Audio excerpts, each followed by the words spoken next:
Bien, ya estamos listos, estamos una vez más reunidos aquí en su iglesia cristiana Efesios 4:23, aquí en Cartago, dándole la bienvenida a todas las personas que nos acompañan a través de la grabación de este video y los que se hacen presentes hoy aquí físicamente en la iglesia, ¿no? Animarles nada más a que aprovechemos estos tiempos de oportunidades.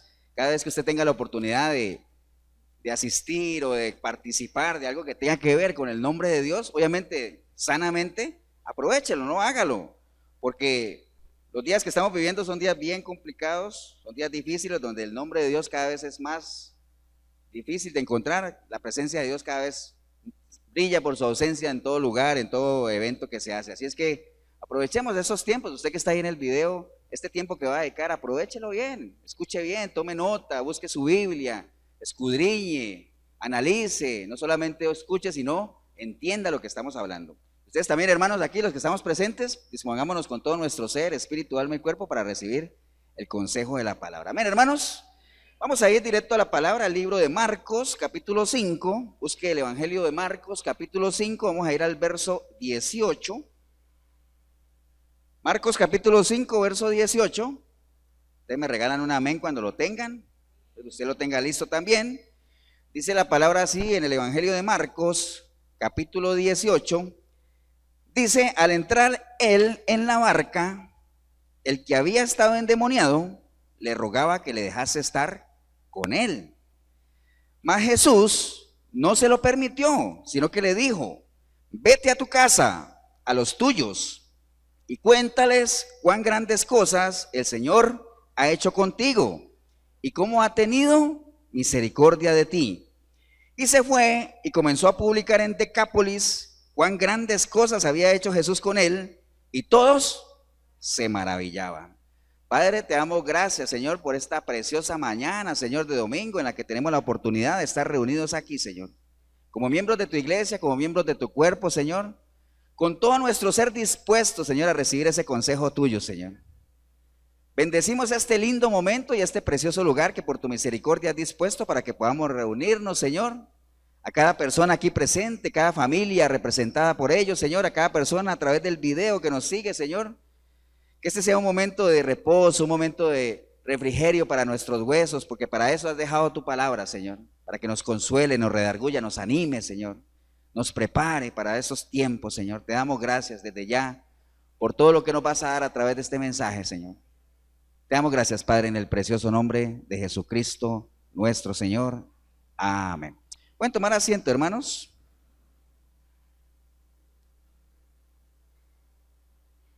Les decía ahorita que estamos viviendo tiempos bien complicados, ¿no? O sea, obviamente siempre lo menciona uno, pero como dice el apóstol Pablo, por mí no hay problema, ¿no? El repetirle las mismas cosas, o sea, por mí no hay problema. No había problema para él, menos para uno, ¿ah? Y yo me imagino que si usted es amante de la palabra de Dios, pues menos para usted va a haber problema en que le estén repitiendo, ¿no? Porque esa es una de las técnicas de aprendizaje también, cuando uno repite mucho las cosas, ¿no? Hay gente que usa esa técnica de estudiar, leer y volver a leer y volver a leer para escucharse a uno mismo, ¿no? Hay gente que utiliza otras técnicas. ¿Recuerda la técnica de las preguntas? Es otra técnica de aprendizaje también. Pero bueno, el caso de Pablo, él decía, a mí no me es molesto repetirle las mismas cosas. Estamos viviendo tiempos verdaderamente difíciles donde la palabra de Dios tiende a ser descalificada, la gente cada vez cree menos en la palabra, la gente cada vez descalifica menos la palabra, con los mismos argumentos de siempre, ¿no? Esa palabra fue escrita por hombres, esta palabra, como dicen los mormones, está desactualizada. Alguna vez fueron unos mormones a la casa a decirme que la palabra de Dios, y me sacaron un versículo, donde dice en Hebreos que tenemos que alejarnos de los rudimentos de la doctrina, ¿no? Que ya eso quedó ahí, ya es rudimentaria, que tenemos que avanzar hacia algo más moderno. Entonces inmediatamente sacan el libro del Mormón, ¿cierto que sí? Ese sí es moderno, pero bueno, nosotros no nos dejemos embolatar por eso.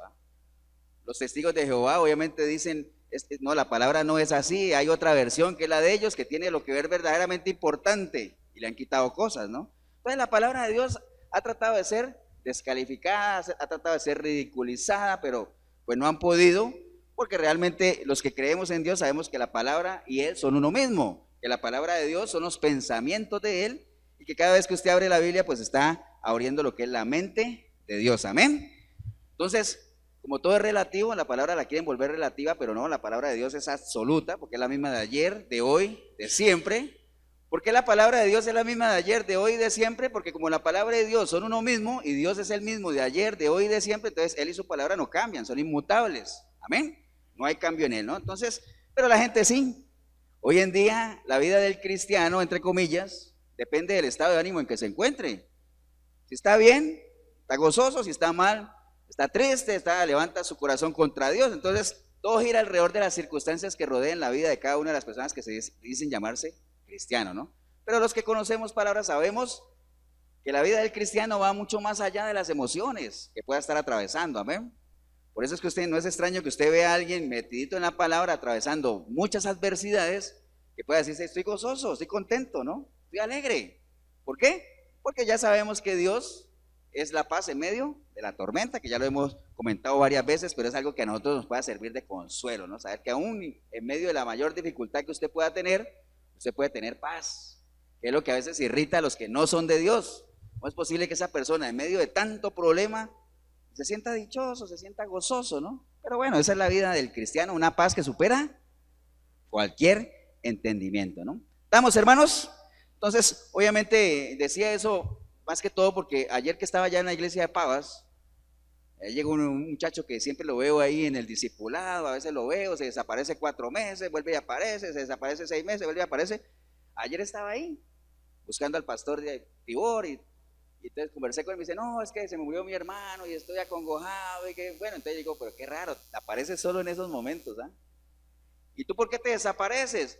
Es que yo soy cobarde. Ah, bueno, por lo menos lo reconoce, ¿ah? Pero acuérdense que lo que hemos hablado aquí, hay 3 cosas que hacer, ¿no? Primero, tener la sinceridad de reconocer que uno tiene un problema. Segundo, la humildad de saber que uno tiene que buscar ayuda. Y tercero es la obediencia de hacer lo que te digan, lo que tienes que hacer. Pero ¿de qué te suple saber que eres un cobarde, pero no buscas ayuda y mucho menos obedece a quien que te pueda dar un consejo? Entonces, el estado de ánimo de la gente marca su caminar, ¿no? Hoy en día cuesta realmente encontrar gente comprometida en la palabra, comprometida en las cositas de Dios, pero eso no es nuevo, muchachos y muchachas, jóvenes, adultos, niños, eso no es nuevo, ya que me pueda estar escuchando. Y para que sepamos que no es nuevo, nada más quiero leer, anote ahí la cita, nada más, no la busque, Filipenses 2:19, Filipenses 2:19, para que ustedes vean que esto no es nuevo. Uno dice: qué raro, ahorita la gente no se compromete con las cosas de Dios, la gente, no sé. Mire lo que le escribía Pablo a la iglesia de Filipenses 2:19, él dice: espero en el Señor Jesús enviaros pronto a Timoteo. Recuerden, Timoteo era el segundo de Pablo, ¿ah? Timoteo, para que yo también esté de buen ánimo al saber de vuestro estado, pues a ninguno tengo del mismo ánimo y que tan sinceramente se interese por vosotros. Miren, Pablo con todo lo que recorrió, iglesias que abrió, y él decía: a nadie más tengo, voy a mandarles a Timoteo porque es el único que yo veo que tiene el mismo ánimo que yo tengo. Y decía: porque todos buscan lo suyo propio, no lo que es de Cristo Jesús. Pero ya conocéis los méritos de él. ¿De quién? De Timoteo, que como hijo a padre ha servido conmigo en el evangelio, así que a este espero enviaros luego de que yo vea cómo van mis asuntos. Entonces mire lo que decía Pablo, es que todo el mundo va por lo suyo, nadie va por lo que es realmente de Cristo Jesús. Eso pasaba en ese tiempo, ¿pasa hoy en día? Igual, todo el mundo va por lo suyo, ¿ah? Todo el mundo dice: yo ya me salvé, y los demás que hagan, que miren a ver cómo hacen. Pero no se trata de eso, ¿ah?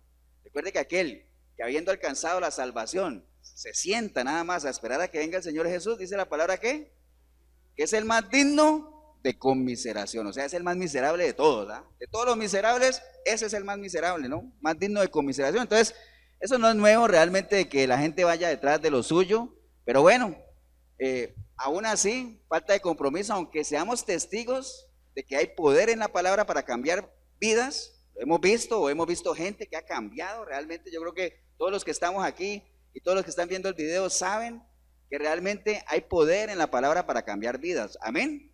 Aún viendo eso, la gente no se decide realmente todavía a adquirir el compromiso con el Señor. Pero bueno, acabamos de leer una historia que yo espero que esta mañana nos dé algunas pinceladas. Recuerde, la palabra de Dios, ¿para qué es? Para que yo por medio de ella pueda aprender, ¿no? Que ella es inspirada por Dios para animarme, para que yo viendo lo que le pasó a este personaje que vamos a ver ahora aquí en la historia que leímos una parte nada más de toda la historia, pero ahorita vamos a escudriñarla toda. ¿Por qué le pasó eso? ¿Qué hizo eso? Si él pudo, ¿por qué yo no? ¿Qué rodeó todo lo que a él le pasó? Para eso es la palabra. De eso se trata de escudriñar, ¿no? ¿A quién le pasó eso? ¿Dónde? ¿Para qué? ¿Por qué Dios hizo eso con él? Eso es escudriñar, ¿no? Aplicarlo a nuestra vida, ¿no? Amén, hermanos. Entonces, obviamente, acabamos de leer un pedacito de una historia, no sé, ¿alguien sabe? Bueno, ya ustedes vieron el título ahí en la Biblia, ¿no? ¿De quién estamos hablando, no? Cuando leímos ahorita que al entrar en la barca, el que había estado endemoniado le rogaba que le dejase entrar con él. ¿Ese endemoniado de dónde era? De Gadareno. ¿Cómo se llamaba la ciudad? Gadara, ¿cierto que sí? Ahorita vamos a hablar de esa ciudad. Pero bueno, esa historia del endemoniado de Gadareno es una historia muy bonita, tiene mucha enseñanza y vamos a tratar obviamente de que hoy esa enseñanza que está ahí encerrada, pues no se quede ahí encerrada, sea para nosotros y no solamente para nosotros, sino que vamos a hacerla vivencia. Y haciendo la vivencia, los demás también puedan aprender. Amén. De eso es que se trata la palabra de Dios. Entonces, esta historia, capítulo 5 del libro de Marcos, se da en una etapa en la cual acababa de transcurrir un episodio también muy conocido, ¿no? ¿Cuál era? ¿Alguien se acuerda? ¿Qué había pasado exactamente antes del endemoniado de Gadareno? No, pero ¿qué era lo que le había pasado a Jesús? ¿Ellos venían de qué? ¿Acuerda que él venía en una barca y que se había quedado dormido y que los discípulos decían, hey, vamos a perecer? La tormenta, ¿se acuerdan? Que el Señor se levanta y dice, ¿dónde está su fe? Y todo el rollo, ¿no? ¿Se acuerdan? Calmó la tormenta y al final leo para ustedes el versículo 41, anterior al capítulo 5, dice, entonces temieron con gran temor, ¿quiénes? Los que iban en la barca con Jesús. Y se decían el uno al otro, ¿quién es este? Que aún el viento y el mar le obedecen. Entonces el Señor venía de ese episodio, de calmar la tempestad. Ya los discípulos habían sido testigos de que el Señor tenía poder sobre las cosas naturales, ¿cierto que sí? Estamos hablando del viento, estamos hablando de la mar, el Señor los calmó, la gente se maravillaba y decía, pero ¿quién es este? ¿Quién es este? Ahorita vamos a ver más adelante la paradoja más tremenda, ¿no? ¿Acuerdan lo que es una paradoja? Algo ilógico, algo que no tiene sentido. Cómo los discípulos se preguntaban, pero ¿quién es este que aún el mar le obedece, no? Entonces, como que con todo lo que habían caminado con él y aún se seguían preguntando, ¿quién es este? Y vamos a ver más adelante que cuando los demoniados lo vieron, dijeron, Jesús, hijo del Dios viviente, ¿no? O sea, los demonios sí lo conocían, ¿no? Y estos que caminaban con él decían, ¿quién será este? ¿Quién será? Entonces, ¿paradoja o no? Es una ironía, ¿no? Es una ironía tremenda, pero bueno, ahorita lo vamos a retomar, ¿no? Entonces, en esta historia que vamos a repasar, yo espero que usted la haya leído. Si usted no la ha leído, capítulo 5 de Marcos, mira qué bonita historia, léala, pero ahorita la vamos a repasar. Hay varios personajes que vamos a retomar ahora. ¿Qué personajes habían ahí? Más o menos los que conocemos la historia, digámoslo. Están los discípulos del Señor, que me imagino que se sintieron impactados por lo que iban a ver, porque ya habían visto el poder de Jesús sobre las cosas naturales, pero estaban a punto de presenciar el poder que también tenía el Señor sobre las cosas espirituales, porque lo que se venía era un acontecimiento meramente espiritual, ¿no? Estamos hablando de demonios, estamos hablando de todo eso. Entonces los discípulos, digamos que se sintieron impactados, los demonios mismos que estaban ahí en esa historia que vamos a repasar ahora también, son demonios que se sentían impactados. Ahorita vamos a ver, repasando algunos versículos, por qué los demonios son personas. A veces a la gente le cuesta creer eso. Uno le pregunta, ¿usted cree que el Espíritu de Dios es una persona o que Dios es una persona? La gente dice, bueno, la Biblia dice que Dios es espíritu, pero ¿cree usted que es una persona? ¿Sí o no? ¿Ustedes creen que Dios es una persona? Amén, ¿cierto que sí? Todos conocemos cuáles son las cualidades que tiene alguien o algo para ser considerado una persona. ¿Cuándo algo es considerado una persona? ¿Cuándo qué? Digamos, cuando tiene voluntad propia, cuando tiene decisión, cuando tiene, ¿qué más? Sentimientos. Todo eso hace que algo sea una persona, porque no es que tenga un cuerpo. Es decir, que tenga un cuerpo, no, pues el perro en mi casa tiene cuerpo, pero no es persona. Entonces, esas son las cualidades realmente que hacen que algo o alguien sea una persona. Los demonios son personas. ¿Por qué? Aquí en esta historia que del endemoniado gadareno se ve. Entonces tenemos que tratarlas como tales, ¿no? Son personas. ¿Por qué los demonios son personas? ¿Se acuerdan de la historia? Cuando ellos vieron al Señor, ¿qué dijeron? ¿Por qué has venido a atormentarnos? O sea, tienen sentimientos. ¿Yo te decía? Cuando el Señor les preguntó, ¿cómo te llamas? ¿Qué dijeron? Mi nombre es Legión, o sea, dijeron, mi nombre es Legión. Después dijeron, déjanos irnos, ¿a dónde? A los cerdos, decisión propia. O sea, son personas, aunque sean espíritus, ¿no? Pero bueno, ahorita vamos a retomar. Entonces esperemos que esos demonios que están ahí, pues también hayan sido impactados. Aquí, ya que me metí ahí, esto echa por tierra todo aquello de que si el cristiano, ¿has visto esa pregunta en la radio que preguntan, pastor, ¿el cristiano puede estar endemoniado? ¿Has visto eso? ¿Un cristiano puede estar endemoniado? ¿Cuál es la respuesta? No. Y aquí hay una prueba. Mire que los demonios al ver al Señor que venía de lejos, se atormentaron. ¿Por qué ha venido a atormentarnos, no? Estando de lejos, ¿no? Ahora, ¿cómo será el Señor estando dentro de uno? ¿Usted cree que hay algún demonio que resista? Jamás. Además dice que la sangre de Cristo nos ha ¿qué?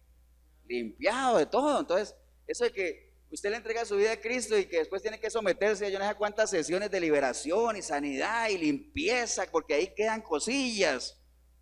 Eso es falso, eso es una falsa doctrina, ¿no? Si la sangre de Cristo no es suficiente para limpiarte, nada te va a limpiar. Entonces, eso echa por tierra toda esa doctrina de que necesita limpiezas y liberaciones adicionales, ¿no? ¿El que liberta quién es? Si el Hijo los libertare, seréis verdaderamente libres, ¿no? Amén. Bueno, ¿qué otros personajes habían ahí? La gente del pueblo que estaba ahí, que fueron testigos de lo que pasó también. Esperamos que hayan sido impactados, pero obviamente el mayor impactado, ¿cuál fue? La persona que estaba endemoniada, ¿no? Ahorita lo vamos a ver.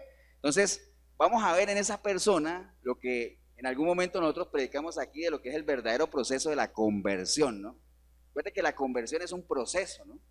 A veces hay gente que va a una iglesia y le dice, ¿qué? Ayer fui a una iglesia y me convertí. Dice, no, no te has convertido, o sea, le entregaste tu vida a Cristo, cambiaste de naturaleza, pasaste de muerte a vida, pero convertirte todavía no. Ayer arrancaste, pero déjame verte en el camino, a ver si realmente logras una verdadera conversión, porque la conversión es un proceso, ¿no? Por eso es que el Señor dice, ¿usted quiere conocer a alguien? Por sus frutos, ¿ah? Por sus frutos, por su vivencia, por la forma en que actúa, lo vas a conocer, ¿no? Entonces, pero aquí vamos a ver en esta persona cuál fue ese cambio que se produjo. Vamos, hermanos, entonces vamos abran ahí, estén ahí su Biblia en el libro de Marcos, capítulo 5, vamos a comenzar a repasar la historia para que comenzamos a verla, ¿no? Entonces dice la palabra en 5:1 de Marcos, dice, vinieron al otro lado del mar, a la región de los Gadarenos, y cuando salió él de la barca, enseguida vino a su encuentro de los sepulcros un hombre con un espíritu inmundo. Entonces, ¿a dónde había llegado el Señor? A Gadara, ¿no? Gadara era una tierra, era una ciudad, era una ciudad de Roma ahí, pero muy, digamos, ¿cómo le decimos? Muy idólatra, muy mundana, muy pagana, totalmente gentil. O sea, ahí no era pueblo de Dios realmente el que había ahí, ¿no? Aún así el Señor vino. Ahora, ¿cómo sabemos nosotros? Dice, pastor, ¿y usted cómo sabe que ahí realmente no era pueblo judío? Porque, si ustedes se acuerdan, ¿qué estaba haciendo la gente o a dónde dijeron los demonios que querían irse? A los cerdos. ¿Qué estaba haciendo la gente? Apacentando cerdos. Todos sabemos que los judíos no hacen eso, ¿no? ¿Acuerda que el hijo pródigo, cuando el hijo pródigo volvió en sí? Cuando supo que ya había tocado fondo. ¿Y cuándo tocó fondo? Cuando le tocó apacentar cerdos, porque eso para el judío es lo peor. Entonces, ese era un pueblo donde se apacentaban cerdos y no era cualquier 2 o 3 cerditos, eran miles de cerdos.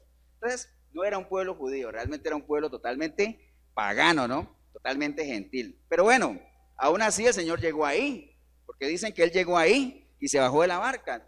Y el Señor no llegó ahí a condenar a la gente, a decir, ustedes están perdidos, nada de eso. ¿A qué llegó Él? A salvar, ¿no? Porque dice la palabra en Juan 3:17 que el Hijo del Hombre no ha venido a juzgar al mundo, sino a qué?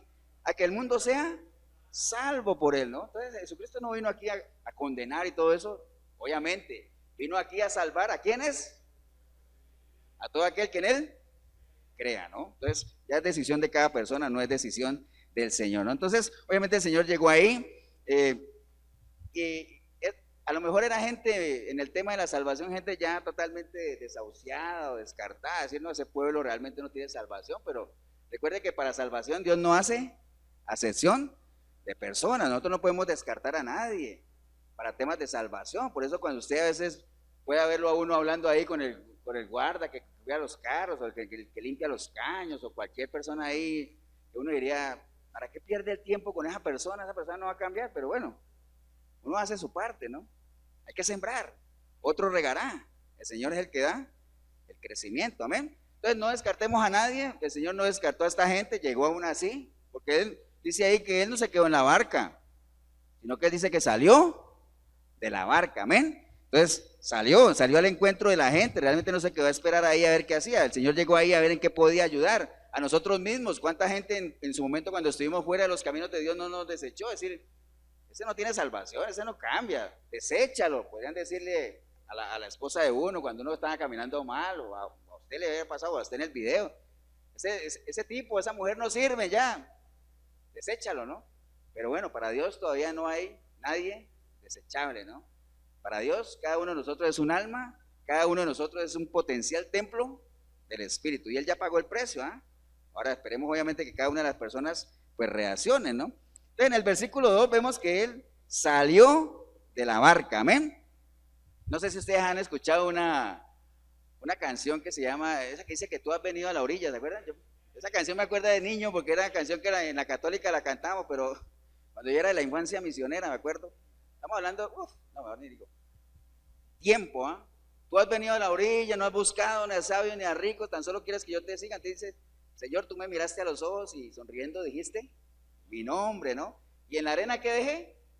Mi barca, ¿no? Dejé mi barca porque junto a ti buscaré otro mar, ¿no? Entonces hay que dejar la barca. Para nosotros, ¿qué sería la barca? La barca puede ser la iglesia. Esta puede ser la barca nuestra, ¿no? Y nosotros no podemos seguir permaneciendo aquí en la barca, tenemos que salir de la barca, ¿no? Porque aquí en la barca qué bonito, ¿no? Nos sentimos seguros y todo, ¿no? El Señor pudiera haberse quedado ahí en la barca sin haber salido de ahí, ¿no? Pero dice que Él salió de la barca, ¿no? Entonces nosotros tenemos que salir de la barca, tenemos que ir al encuentro de la gente, ¿no? No podemos esperar, el Señor no quedó en la barca esperando que viniera todo el mundo a subirse a la barca a ver qué quería, no, Él salió al encuentro, tenemos que salir de aquí, de la iglesia, ir a buscar a la gente, ¿no? Ya cuando usted los tiene allá, los trae acá, ya, recuerde que para eso hay varios ministerios, ¿no? Hay evangelistas, hay pastores. El evangelista, ¿qué tiene que hacer? Ir a llevar la buena nueva, ir a llevar la palabra. Recuerde que la fe viene por el oír, entonces cuando la persona escucha la palabra allá afuera, lo jala a la iglesia y lo entrega, y va y sigue. Y aquí otro lo recibirá, otro lo formará, lo discipulará, y así, porque para eso somos un mismo cuerpo con diferentes miembros, y cada miembro con su propia función, amén. Entonces, por ahí anda el asunto, no podemos esperar a que la gente venga a la barca, ¿no? Entonces, sigamos leyendo, ¿no? A ver, ¿qué caracterizaba a esta persona, ¿no? ¿Quién era? Para saber si alguien cambió, usted tiene que saber quién era. ¿Cierto que sí? ¿Fuera lo que decíamos hace 8 días? Yo no soy lo que era antes. Tampoco soy lo que Dios quiere que yo sea todavía, pero estoy caminando, pero necesito saber qué era antes para saber si he avanzado o no. Entonces, conozcamos un poquito más de este endemoniado de Gadareno, a ver qué era. El versículo 3 dice que tenía su morada en los sepulcros y nadie podía atarle ni aún con cadenas. ¿Dónde vivía esa persona? En sepulcro. ¿Rodeado de qué? ¿Rodeado de qué? De muertos, ¿no? Vivía en soledad, rodeado de muerte. ¿Cómo vive una persona cuando está sin Cristo? Rodeado de soledad, ¿no? En medio de muerte, sepulcro. ¿Cómo es la gente sin Cristo? Como un sepulcro, ¿no? Pulcro por fuera, brillante, resplandeciente, pero por dentro lleno de podredumbre, así dice la palabra, amén. ¿Cómo es la gente que rodea a la persona sin Cristo? Igual, porque uno se rodea con la misma gente que es como uno, ¿no? Así es, ¿no? Entonces, esta persona dice que vivía en los sepulcros, vivía por allá, totalmente en la soledad. Así mismo es la gente sin Cristo, ¿ah? Totalmente rodeado de soledad. Por eso hablamos del desierto, ¿no? De los desiertos que uno atraviesa a veces, y eso es lo que caracteriza un desierto, ¿no? Algo inhóspito, algo sin vida, algo estéril, algo para donde usted mire, no hay camino. Hoy, ¿para dónde será el camino? No hay camino por ningún lado. Eso es lo que caracteriza a los desiertos, ¿cierto que sí? Cuando usted está en ese desierto sin Cristo, usted está así, sin saber para dónde agarrar, ¿no? Y lo único que tiene que hacer, como lo compartimos la vez pasada, es clamar al Señor para que Él te rescate de la angustia. Pero si no clamas, vas a seguir así, sin saber para dónde ir, sin ver vida por ningún lado, soledad tremenda. Si no te mata el calor del día, te puede matar el frío de la noche, pero para todo eso te expones, ¿no? ¿Estamos, hermanos? Entonces, esta persona, ténganlo presente ahí nada más, vivía en medio de sepulcro, ¿no? Rodeado de muerte, por ahí andaba él. Bueno, sigamos leyendo. Versículo 4 dice, porque muchas veces había sido atado con grillos y cadenas, mas las cadenas habían sido hechas pedazos por él y desmenuzados los grillos y nadie lo podía dominar. Por lo general, la gente que no tiene a Cristo, nadie los puede dominar, ¿no? O usted no ha visto, o usted mismo, o yo mismo, usted en el video, que cuando uno estaba sin Cristo, ¿quién lo podía dominar a uno? Nadie, ¿no? A uno no le importaba nada. A usted no le importaba si echaba por tierra a su familia, si se llevaba por delante de sus amigos. ¿Respetaba uno la amistad? Nada. ¿Quién lo dominaba a uno? Nada. Siempre y cuando uno fuera en búsqueda de ¿qué? De sus placeres, de sus deleites. Uno no medía nada, ¿no? Por eso es que hay un principio que dice que ¿por qué la gente sabiendo que le puede pasar algo lo hace? ¿Por qué? Porque la tentación es mayor que el temor. La gente puede tener temor, pero hay un principio que dice que la tentación es mayor que el temor. Por eso la gente cae, ¿no? Oiga, ¿y usted no sabía que haciendo eso iba a perder su familia? Claro que sí sabía. ¿Y por qué lo hizo? Caí en la tentación. Es mayor la tentación que el temor, ¿no? ¿Estamos, hermanos? Entonces, por ahí va el asunto. Entonces, la persona sin Cristo es incontrolable, sus vicios lo controlan. Recuerde que por lo general, el que practica pecado es vencido ¿por qué? Por el pecado que practica, ¿no? Es esclavo de aquello que practica, ¿no? La única forma de uno tener una verdadera libertad, el verdadero sentido de la libertad es cuando uno es esclavo ¿de quién? De Cristo, ¿eh? Es lo único. De resto, tú vas a estar esclavizado de aquello que practicas, ¿no? Por eso es que dice 2 de Corintios 4:4, anote ahí, 2 de Corintios 4:4 dice que el Dios de este siglo cegó el entendimiento de los incrédulos. Entonces, la gente sin Cristo es como ciegos, no ven. ¿Qué es lo que caracteriza a un ciego cuando camina? Si no es guiado, puede tropezar, se lleva cosas por delante, ¿cierto que sí? O sea, no mide eso, porque realmente uno no ve por dónde va. Eso es lo que caracteriza a un ciego, así es uno sin Cristo. Uno no ve nada, uno se lleva por delante todo, ¿no? Usted le pregunta a alguien que esté practicando adulterio, oiga, ¿usted ama a su familia? Y dice, por supuesto, mi familia es lo máximo para mí. Dice, ¿en serio? ¿Por qué hace lo que hace? Dice, a veces la gente ni sabe, ¿no? Porque no lo pueden controlar. Dice la palabra por ahí que la mujer cuando pierde su identidad cristiana, dice que es señoreada ¿por quién? Por su marido. El marido señorea a la mujer cuando ella no tiene, ha perdido su identidad cristiana. Por eso usted ve muchas mujeres que dicen, es que yo a ese hombre no lo puedo dejar. Mira, yo sé que es una relación enfermiza, yo sé que no voy para ningún lado, yo sé que es un hombre casado, pero oye, y si sabes todo eso, ¿por qué no lo dejas? No puedo, no sé. Se enseñorea en ella, ¿no? Entonces no hay poder de decisión, o sea, cegados totalmente. ¿Ha visto usted esos casos? ¿Usted ahí en el video los ha visto? Por supuesto, eso es pan de cada día, ¿no? Pero bueno, esta persona obviamente dice que era incontrolable, o sea, los hijos desobedecen a los padres, incontrolable realmente cuando no hay temor de Dios, ¿no? Entonces todo eso lo vemos en los hogares, ¿no? Bien, sigamos leyendo. Versículo 5 dice, y siempre de día y de noche andaba dando voces en los montes y en los sepulcros e hiriéndose con piedras. Esta persona dice que andaba de día y de noche dando gritos, ¿no? A lo mejor no dudemos de que esta persona estando endemoniada sufría, ¿cierto que sí? ¿A quién no va a sufrir cuando uno no tiene control de sus emociones, de su cuerpo, ¿no? Dice que daba gritos y daba gritos, pero ¿dónde lo daba? Ese versículo ahí que acabamos de leer, daba voces, ¿dónde? En los montes y en los sepulcros. Estamos hablando de lugares donde nadie lo escuchaba, ¿no? ¿Quién lo va a oír ahí en los montes o en los sepulcros? Nadie, ¿no? Entonces daba gritos y gritos. ¿Cuánta gente hoy en día sin Cristo no está dando gritos de desesperación, ¿no? ¿Cuántas mujeres no gritan hoy en día para que sean valoradas, sean respetadas, se les dé su lugar? ¿Cierto que sí? ¿Cuántos hijos hoy en día no gritan a sus padres reclamando un poco más de atención, de respeto, de que se les dé la protección que ellos merecen? Mucha gente hoy en día sin Cristo está gritando, está clamando, pero desafortunadamente lo hacen donde nadie los oye, ¿no? Porque ¿cómo es la vida sin Cristo? La vida de muerte. ¿Me acuerdan lo que le decía el Señor a Eliseo?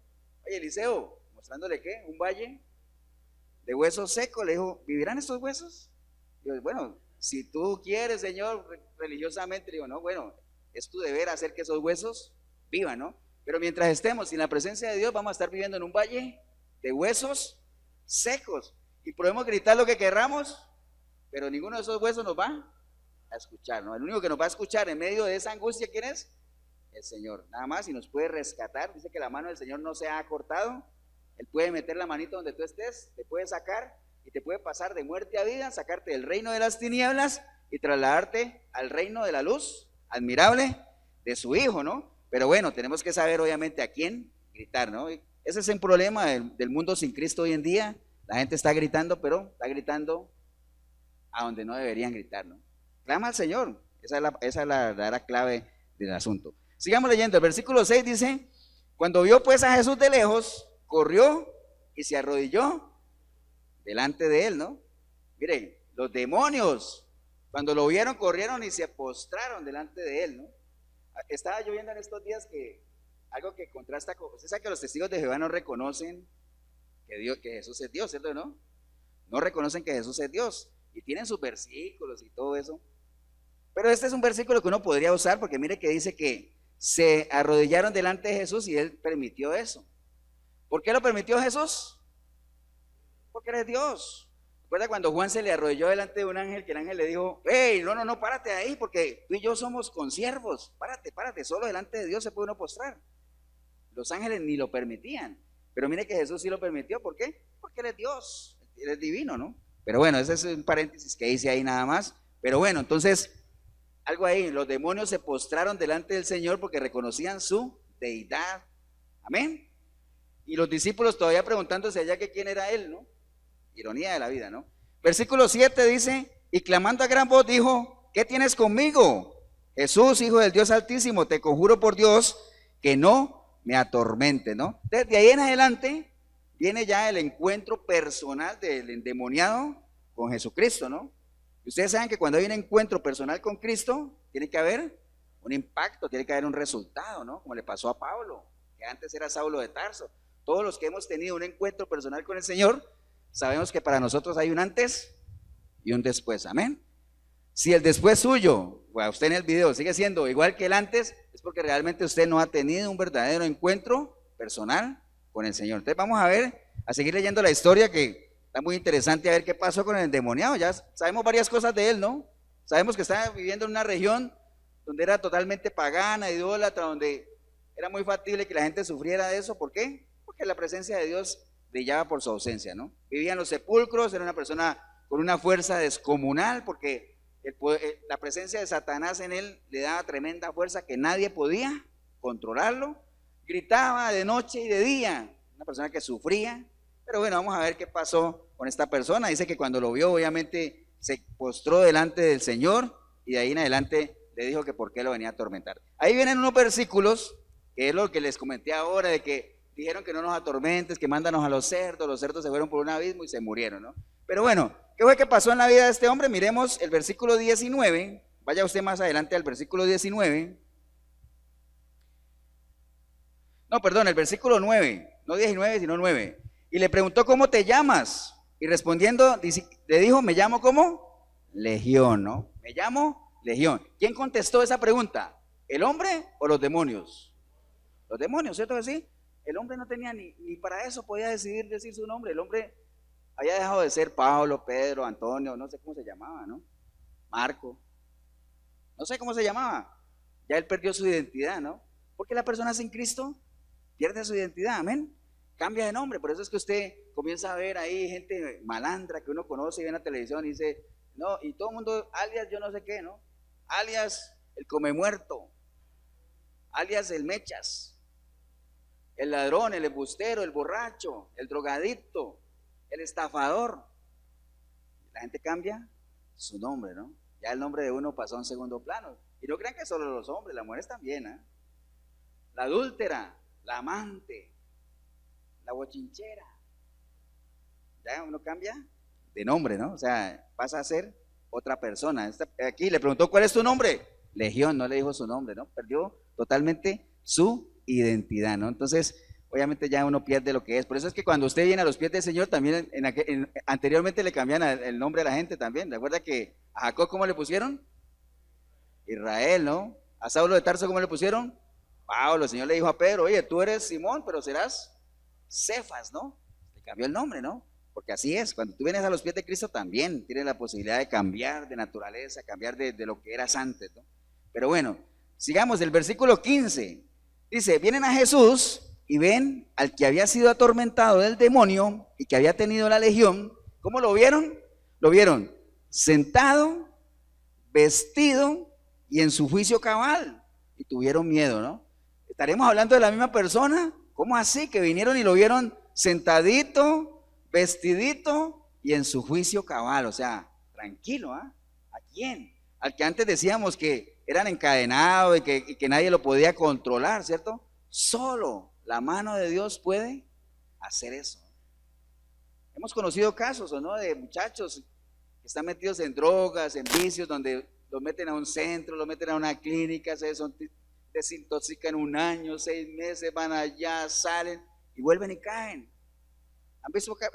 Pueden haber casos que funcionan, pero solo la mano de Dios es la única que puede hacer ese tipo de cambios. Mire, el encuentro que esa persona tuvo con el Señor le dio para que de un momento a otro ya estuviera vestidito, porque dice que en otra parte, porque esta historia del endemoniado gadareno no solamente está aquí en Marcos, está en otros 3 evangelios, y en algún otro se menciona que la persona andaba desnudo, sin ropa, por todo lado gritando, ¿ah? Pero ahorita lo encontraron así, vestidito, ¿ah? Entonces, a lo mejor usted ya ha ensayado todo, has probado de todo, pero no has probado entregándole tu vida a Cristo. No pierdas más tiempo, no desgaste más tu vida, la vida es una sola, no podemos seguir experimentando, ¿no? No podemos dejar que los años pasen. Entrégale su vida al Señor y vas a ver que verdaderamente ahí viene un cambio radical, ¿no? Porque eso es lo que el Señor quiere cambiar vidas, transformar vidas, no quiere solucionarte problemas temporales, ¿no? Entrégale su vida, como esta persona, tuvo su encuentro con Él y pasó de ser una persona incontrolable a ser una persona ahí, manejable, vestidita, tranquilita, ¿no? Sigamos leyendo entonces. Versículo 16 dice, y les contaron lo que habían hecho y visto, cómo le había acontecido al que había tenido al demonio y lo de los cerdos, ¿cierto? Y entonces esta gente comenzaron a rogarle que se fuera de sus contornos, ¿no? Qué curioso, ¿ah? Esta misma gente que tenía un problema tremendo, que era, porque yo me imagino que ese endemoniado era un problema tremendo, tener que estar encadenándolo y cuidándolo y estar, no sé, espantándolo, lo que sea, ¿no? Pero después vieron todo lo que había pasado con él, pero también se dieron cuenta de los cerdos aquellos, ¿no? Que se fueron allá y que se perdió una cantidad de plata ahí, entonces empezaron las cosas a decir, el dinero con las otras cosas, dicen, se fueron más por el lado del dinero, lo que perdieron, y entonces comenzaron a decirle al Señor que se fuera de ahí, que realmente era mucho el alboroto, ¿no? ¿Cuánta gente no hemos conocido que viendo la mano del Señor prefiere mantenerse alejado? ¿Por qué? Porque el decir que es cristiano o el hablar de cosas de Dios te representa para ti pérdida de dinero, puedes perder un trabajo o pierdes amistades que a lo mejor quieres tener, que no quieres que se den cuenta que tú eres cristiano, ¿no? Entonces esta gente prefirió y se fue por el lado del dinero y obviamente le pidieron al Señor que se fuera, porque así era el Señor, ¿no? Cuando el Señor llegaba a un lado, o lo querías o lo odiabas, pero nada medias, ¿no? O lo quieres o lo odias, ¿no? Así es, cuando el Señor llega a una casa es lo mismo. Habrán algunos que lo aman, habrán algunos que están en contra de Él. Hay una historia que es real, esto es real. Hay un cantante de salsa, no sé, bueno, no sé si sabrán ustedes de salsa o no, ustedes en el video tal vez sí. Hay un cantante de salsa que se llama Héctor Lavoe. ¿Han oído ustedes hablar de Héctor Lavoe? Un cantante muy famoso de salsa, famosísimo. Comenzó muy joven, chiquillo, como a los 15 años a cantar, por allá en los años 70 y todo, uno ve los videos en blanco y negro. Imagínense que le llaman a él el cantante de los cantantes. O sea, muy buen cantante, pero entró muy temprano en drogas. Drogas, y ustedes saben que en ese ambiente hay mucha droga, ¿cierto así? Entonces al hombre le decían el malo, ese era el eslogan de él, el malo y todo ese asunto, ese era el eslogan, el chico malo del barrio, ¿no? Del Bronx, por allá en Estados Unidos y todo. Entonces la vida de él iba así en picada, ¿no? Comenzaron a ocurrir acontecimientos en la vida de él, tragedias, que trató de suicidarse y no se mató, quedó ahí todo medio descuadrado, se le suicidó un hijo, tuvo episodios bien lamentables en él. Hay otra pareja de cantantes, si ustedes no conocen salsa, búsquenlo ahí, que se llama Richie Ray y Bobby Cruz. Ellos se volvieron cristianos en medio de su salsa y todo eso. Y otra que ellos también iban por el mismo camino, pero ellos decidieron más bien entregarle su vida a Cristo y apartarse de todo ese ambiente y siguieron con su carrera musical, pero ya ellos tenían su iglesia y todo eso, pero ya desde este lado veían la vida de Héctor Lavoe allá cómo se destruían, ¿cierto? Entonces ellos quisieron jalarlo a la iglesia, quisieron jalarlo a los caminos del Señor, pero los que le manejaban la carrera a este muchacho decían, no, es que si se vuelve cristiano se nos acaba el negocio, man. Ya no le podemos decir el malo, ¿cierto que no? Ya no le podemos decir el chico malo, sino porque es cristiano, se nos muere. Entonces esta gente de acá nunca dejaron que él se hiciera algo por él. Y ahí vienen cómo terminó. Murió de sida ahí, de tanto inyectarse y todo eso. ¿Por qué les cuento eso? Porque desafortunadamente pasa lo que pasó aquí. Hay gente que desprecia las cosas de Dios por las cosas materiales, ¿no? Por eso es que el Señor decía, qué difícil es que un rico entre al reino de los cielos. No es que no vaya a entrar, sí va a entrar, pero qué difícil va a ser. Va a ser bien complicado precisamente por el amor que hay hacia el dinero, ¿no? ¿Estamos, hermanos? ¿Amén o no amén? Entonces, siguiendo ahí en el versículo 16, obviamente que le decían que había tenido el demonio y que se fueron con los cerdos, entonces le dijeron que se fuera, ¿no? Si vemos el versículo 18, dice, al entrar él, que lo leímos ahorita que empezó el culto, dice, al entrar él en la barca, el que había estado endemoniado, ya todos sabemos de quién está hablando, ¿no? Ya todos sabemos del personaje, cómo vivía, que tuvo su encuentro, ya sabemos cómo estaba. El que estaba endemoniado le rogaba que le dejase estar con él, ¿no? Mas Jesús no se lo permitió, sino que le dijo, vete a tu casa, a los tuyos, y cuéntales cuán grandes cosas el Señor ha hecho contigo y cómo ha tenido misericordia de ti. Entonces, ¿qué hizo el Señor? Lo despachó. ¿Para dónde?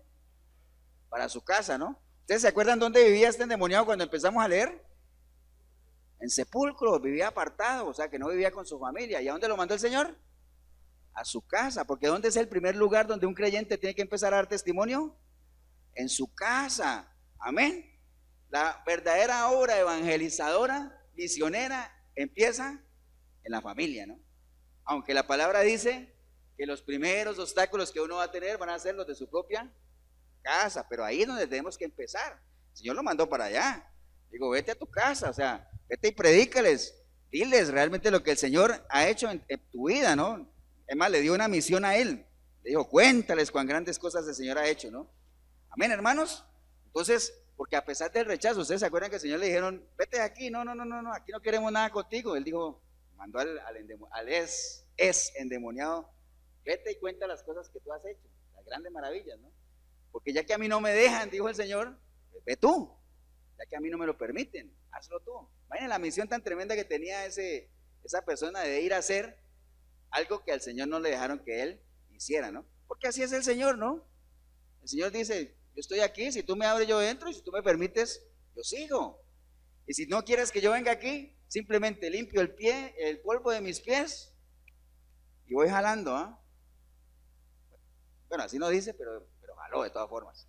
Entonces se fue, pero dejó al endemoniado, al ex endemoniado, ¿no? Que ahora era una persona bien vestidita y todo, para que fuera a dar testimonio. Amén, hermanos. Entonces, obviamente al Señor no se lo permitieron, entonces por eso se apoyó en él. Recuerde que el Señor se apoya en cada uno de nosotros, ¿para qué? Para que su obra siga, ¿no? La obra del Señor tiene que seguir. Así la gente le niegue la entrada a él, no importa, él va a usar sus medios para que la palabra llegue, ¿no? Dice el versículo 19, bueno, ese fue el que leímos, el 20, dice que el ex endemoniado, que ahora era un misionero, encargado por quién? Por el mismo Jesucristo, dice que se fue y comenzó a publicar en Decápolis cuán grandes cosas había hecho Jesús con él, y todos se maravillaban. Pero mire que él dice que se fue a publicar o a predicar, ¿dónde? Decápolis. ¿Alguien sabe qué es Decápolis? No es una ciudad, porque la ciudad donde él estaba se llamaba Gadara. Decápolis era un conjunto de 10 ciudades, como dice Marquitos, 10 ciudades romanas que formaban un complejo de ciudades ahí. Y dice que esta persona no solamente, ahí no dice que se fue a predicar a Gadara, ni que le predicó a su familia, no, a Decápolis, o sea, a las 10. Eso es como que aquí en Costa Rica, el GAM. ¿Qué es el GAM? Ah, bueno, Alajuela, San José, Cartago, Heredia, ¿entiende? Usted que está en otros países también lo sabrá. Si estás, por ejemplo, en Colombia, que nos ve mucha gente de Colombia, un saludo para la gente de Colombia. Si estás en Colombia le dicen, vete a predicar a la zona cafetera. Ya yo sé que tengo que ir a Armenia, Manizales, Pereira, Medellín, todos esos sitios donde hay la zona de café allá. ¿Ustedes me entienden? Es lo mismo, ¿no? vete a Decápolis. Ese hombre se fue y en las 10 ciudades dice que pudo predicar. Y no solamente pudo predicar, sino que la gente se maravillaba de lo que el Señor había hecho en la vida de esta persona. ¿De quién estamos hablando? De una persona endemoniada, una persona que vivía en medio de sepulcros, una persona que sufría, que clamaba de día y de noche, pero que por un encuentro personal con el Señor pudo hacer algo tremendo, ¿no? Imagine lo que, leyendo ese versículo 20, al final la persona pudo hacer lo que el Señor le dijo que hiciera, ¿no? Qué bueno es que uno al final pueda hacer lo que el Señor te dice que tú hagas. Cada uno de nosotros sabe lo que tenemos que hacer en los caminos del Señor, ¿no? Yo le preguntara a todos, ¿quiénes de aquí tienen un ministerio? A ver, ¿quiénes tienen un ministerio? Levante la mano. Algunos. Todos tenemos, todos deberían levantar la mano, porque dice que en el momento que usted le ha entregado su vida a Cristo, usted recibe el ministerio de la reconciliación, ¿no? Cada uno de nosotros tiene ese ministerio, ¿no? Cada uno de nosotros tiene que ir a predicar. ¿Ustedes creen que este endemoniado debe decir, uy, yo qué voy a decir, qué voy a predicar? Yo no conozco palabra. ¿Qué le dijo el Señor? ¿Qué le dijo? Cuéntales cuán grandes cosas el Señor ha hecho contigo, nada más. O sea, tú no necesitas conocerse la Biblia desde Génesis a Apocalipsis para ir a hablarle a la gente de lo que Dios ha hecho en tu vida. Todos tenemos algo de qué agradecerle al Señor, amén. Usted ahí en el video de seguro tiene algo que agradecerle al Señor, y usted dirá, pastor, yo no tengo nada que agradecerle al Señor. Bueno, entonces si me estás diciendo eso porque estás vivo, entonces agradecele a Dios que estás vivo, pues. Porque dice que más vale un perro vivo que un león muerto. Entonces mientras estés vivo hay esperanza, y mientras estés vivo, créeme que hay para ti un estilo de vida diferente. ¿Estamos, hermanos? Entonces, la misión que recibió la persona la tenemos clara, ¿no? ¿La tenemos nosotros? Claro que sí. Leo para ustedes lo que dice Primera de Pedro 2:9. Dice la Primera de Pedro 2:9, dice, mas vosotros sois ¿qué? Linaje escogido. Somos real sacerdocio, nación santa, pueblo adquirido por Dios. ¿Para qué? Para que anunciemos las virtudes de aquel que nos ha rescatado de las tinieblas y nos ha llevado a la luz admirable. Entonces nosotros, ¿qué es lo que espera el Señor de nosotros? Que anunciemos sus virtudes. Amén. Pero para anunciar las virtudes del Señor, ¿qué hay que hacer? Hay que conocer las virtudes. Yo no puedo anunciar las virtudes de alguien que no conozco, ¿no? Tengo que hacerlo. ¿Recuerdan el ejemplo que siempre pongo? O sea, por eso le digo, a mí no me molesto repetirles lo mismo. El ejemplo de Cantar de los Cantares, ¿se acuerdan? Cuando la tsunamita estaba buscando a su amado y dicen, hey, ¿cuál es el escándalo? ¿Qué tiene ese amado que anda haciendo tanta bulla? Y dice, no, es que mi amado es alto, rubio, tiene los ojos azules, corpulento, es fuerte. O sea, dio una descripción así de su amado. Entonces, esas son las virtudes que ella dio de su amado. Nosotros tenemos que anunciar las virtudes de nuestro amado, amén. Recuerda que somos como iglesia la esposa. Entonces, ¿cuáles son las virtudes?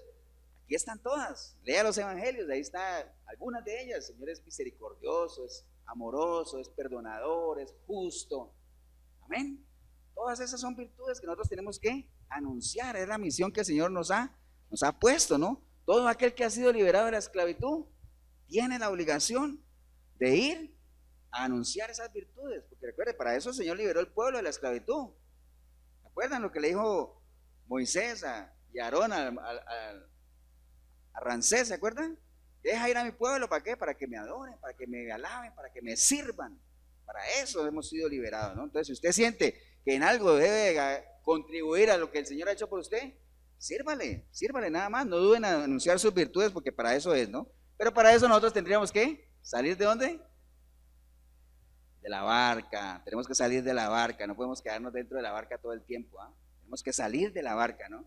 Cuando el Señor le dijo a Pedro, camina sobre las aguas, él tuvo que salir de la barca, porque si no, ahí en la barca no iba a poder caminar. Entonces hay que salir de la barca. Dice la palabra en 1 Corintios 3:9, cuando había ese rollo ahí de la iglesia de Corinto, de que yo soy de Apolos, y que yo soy de Cefas, y que yo soy de Pablo, ahora que había esa división, dice Pablo, no vengan con ese cuento, el que murió fue Cristo, porque todos los otros somos ¿qué?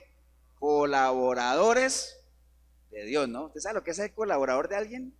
Tremendo, ¿ah? A veces hay empresas que para darle caché a uno, ya no le dicen empleado, sino que le dicen ¿qué?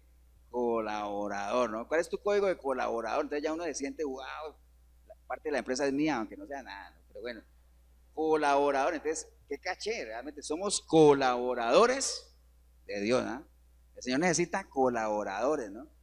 pero no cualquier colaborador. Dice la palabra también, por allá en la parábola de la viña, ¿se acuerdan? Que el Señor decía que Él estaba orando a Dios que enviara, ¿qué? Obreros a su viña, porque la mies es mucha, ¿cierto? Pero ¿qué estaba pidiendo Él? Obreros. No estaba pidiendo empleados, porque hay diferencia entre un obrero y un empleado. ¿Se acuerdan de la diferencia? ¿Se acuerdan de la diferencia entre un obrero y un empleado? Usted podría decir, pastor, pero es que un obrero gana un salario, sí, y el empleado también. Ah, bueno, es que un obrero tiene sus funciones y el empleado también. Entonces, ¿cuál es la diferencia? La diferencia es que cuando usted contrata a un empleado, por lo general el contrato dice qué es lo que el empleado va a hacer, ¿no? Te contrato para que trabajes en tal dirección, de lunes a viernes, de 8 a 5 de la tarde, y vas a hacer estas y estas labores. Y si por casualidad usted le dice, ya no vas a trabajar en San Pedro, necesito que te traslades a Pavas, por ejemplo, o aquí en Cartago, ya no vas a estar aquí en Taras de Cartago, sino que te necesito que vayas a la oficina de Cervantes, un ejemplo, ¿no? El mismo empleado va a decir, suave, eso no está en el contrato. A mí no me contrataron para eso, ¿eh? ¿Cómo que tengo que ir a la planta, a la fábrica? No, mi trabajo es de oficina. Ese es el empleado. Por eso es que el empleado no sirve para la viña del Señor. El Señor necesita obreros. Cuando uno contrata a un obrero usted está contratado para hacer lo que le pongan a hacer, hermano. ¿Cierto que sí? ¿Así es o no es? Esa es la gente que el Señor necesita, ¿eh? Que usted y yo seamos obreros, que estemos dispuestos a hacer lo que sea, a lo que nos ponga, ¿no? Uno no va a un trabajo a decirle, vea, yo vengo aquí para que usted me ponga a hacer esto, esto y esto. No. Usted llega al trabajo y dice, bueno, yo creo que yo puedo hacer, estoy dispuesto, póngame a hacer lo que sea, capacíteme si no sé, pero aquí estoy, ¿no? Entonces, cuando uno va y se presenta a pedir un trabajo, uno va dispuesto a que lo pongan a hacer, siempre y cuando uno esté calificado, ¿no? Entonces, de eso se trata. Entonces, nosotros necesitamos ser obreros, ¿amén? Entonces, no seamos selectivos, no pretendamos torcerle el brazo al Señor de querer hacer lo que querramos nosotros hacer. Nosotros tenemos que estar dispuestos a que el Señor nos use, amén. Pero para ser usados por el Señor tenemos que tener un corazón dispuesto, un corazón humillado. Para eso, porque si usted tiene un corazón altivo, orgulloso, no le sirves al Señor. ¿Acuerdas lo que hablamos de Moisés? Moisés no le servía al Señor mientras estaba ahí en el palacio. Cuando ya pasó su tiempo en el que fue el orgullo doblegado, ya estaba mansito, ahí sí lo usó, ¿no? Así estamos cada uno de nosotros. Si el Señor no te usa a ti, pueden haber dos razones. Primero, tú no te has dispuesto lo suficiente, ni has entrado en el molino de Dios, en el proceso de Dios para ser usado. O segundo, es que realmente no tiene las capacidades. Entonces necesitas ser formado. Tú estás dispuesto, yo estoy dispuesto, Señor, pero capacítame. Ahí no hay problema, yo te puedo usar. Pero si el Señor no te está usando a ti hasta este momento, revisa la senda que estás caminando. Algo tiene que estar pasando. A lo mejor no ha habido una verdadera conversión en tu vida, no estás dispuesto, no estás rendido realmente para que el Señor pueda trabajar. Recuerde que el Señor anhela que usted y yo seamos personas humildes, ¿no? ¿Recuerdan lo que es la humildad, no? La humildad es la capacidad que uno tiene de que el Señor pueda trabajar contigo, ¿no? Eso es una persona humilde, tierra laborable, ¿no? Tierra laborable, eso quiere decir la humildad. ¿Estamos, hermanos? Entonces yo espero que esta historia del Gadareno nos sirva para saber que no se menosprecie, no crea que usted es menos que nadie, porque mire lo que usó el Señor para ir a llevar su buena nueva cuando a él no le dejaron entrar, ¿no? Aún es endemoniado. Yo creo que ninguno de los que estamos aquí, o no sé, ahí en el video, haya estado endemoniado alguna vez. No sabemos, pero de seguro que si estás y estuvimos caminando una vida sin Cristo, algún demoniecillo debe haber habido por ahí, ¿no? Pero ya somos nuevas criaturas, ¿no? ¿Dispuestos a qué? A servir. Pero dispuestos aún más a qué? A proclamar las virtudes de aquel que nos ha rescatado. Amén, hermanos. Póngase de pie, vamos a darle gracias al Señor por esta oportunidad que nos ha dado de poder compartir esta historia del endemoniado de Gadareno. Una persona que creció ahí, se desarrolló ahí en un pueblo totalmente ajeno a Dios. Pero aunque fue muy ajeno a Dios, el Señor siempre lo tenía ahí presente y lo tenía en su ruta, ¿eh? No importa que no lo dejaran entrar a él, pero la obra siguió, ¿no? No importa que en tu familia no dejen entrar la palabra del Señor, pero el Señor espera que tú sigas insistiendo ahí, lleves y por medio de tu testimonio, porque seguro que esa persona de ese Gadareno lo único que hizo fue, ustedes sabían lo que yo era, miren lo que soy ahora. ¿Quién lo hizo? Jesús. Suficiente, ¿eh? Suficiente como para convencer a cualquiera, ¿no? pero lo más importante es que la gente sepa lo que tú eres y lo que eres ahora, ¿no? Porque si ahora eres lo mismo que eras antes, pues en vez de hacerle un bien a la hora del Señor, lo que estás haciendo está siendo una piedra de tropiezo para aquellas personas que puedan querer entregarle su vida a Cristo. Así es que si hubiera alguna persona aquí en este lugar o ahí viendo el video que hoy por medio de esta historia ha entendido de que realmente sí hay poder en Dios para transformar y para cambiar vidas, este es tu tiempo, ¿ah? Esta es tu oportunidad. Ahí donde tú estás, hombre o mujer, puedes decirle: Señor Jesús, en este día he escuchado atentamente esta historia, Señor. Y tal vez no me siento así, en ese estado tan lamentable de esa persona, pero me he sentido vacío, me he sentido solo, me he sentido desahuciado por los demás, despreciado, rechazado. Me han lastimado, he lastimado también. He sufrido y he hecho sufrir a otros, Señor. He alejado con mis acciones a la gente que yo creo que me ama, Señor, pero con mis acciones los he alejado, Señor. Realmente no es un estilo de vida que tú te sentirías contento de que yo lleve, Señor, y mucho menos yo también, Señor. Así es que, si ese es el caso suyo, hombre o mujer, ahí donde estás, dile al Señor Jesús: Señor Jesús, en esta mañana, Señor, he entendido perfectamente que necesito entregarte mi vida, Señor. Clamo a ti arrepentido o arrepentida como nunca antes, clamando por que tu sangre me limpie, Señor, de todo pecado, Señor. Me purifique, Señor. Y estando una vez limpio, tu Santo Espíritu pueda entrar en mí y hacer de mí una nueva criatura, Señor. Y que esa nueva criatura pueda crecer, Señor, alimentándose de tu santa palabra, Señor. Y en medio de ese crecimiento yo pueda irte conociendo cada día más, Señor, y a medida que te conozca yo sé que voy a confiar más en ti, Señor. A medida que te conozcas yo sé que te voy a amar más, Señor. A medida que te ame yo sé que te voy a poder servir, Señor, y consciente de que cuando uno ama a alguien, uno no se mide, Señor, y hay tantas cosas que uno podría hacer por aquel a quien ama, Señor. Bendigo yo este momento, Señor, que decidí venir a este lugar o ver este video, Señor, porque empecé a verlo, o vine aquí sin ti, pero ahorita te estoy recibiendo, Señor, como mi único y suficiente Salvador, Señor. Te doy gracias en el precioso nombre de Jesucristo, nuestro Señor. Amén y amén. Damos un aplauso, hermanos, al Señor.